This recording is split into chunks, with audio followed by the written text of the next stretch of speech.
Hey, what's going on, guys? Welcome to another video.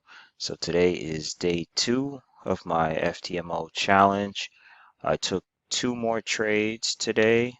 Let's look at my stats so far. So max daily, I can't go over 5,000 within a day.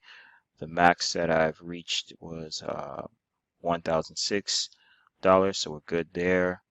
And the max loss throughout the challenge cannot be over 10,000, and so far the max I've had was 1,006, so I'm good there.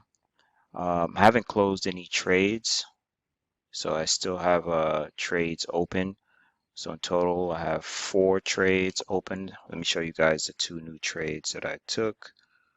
Um, all right, so the 2 new trades that I took was AUD franc and New Zealand dollar CAD. So as you can see, I'm in negative with those, but overall the count is about floating, let's see, $84, $82. The Euro CAD seems to be doing pretty well, up about like 800 there.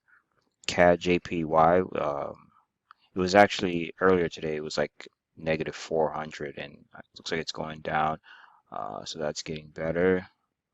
So yeah, so those are the 4 trades that I have floating so far. Overall, the counts in profit, which is good. Um, really, I cannot wait to pass this challenge. It's exciting, just been sticking to my trading plan, not trading off of emotion, following my indicators. So yeah, so I just wanted to give you guys an update so far on my progress with the FTMO challenge. So this is day 2. What is it? May 4th, day 2. So tomorrow I'll be taking 2 more trades and we'll see how that goes, and I'll keep you guys updated.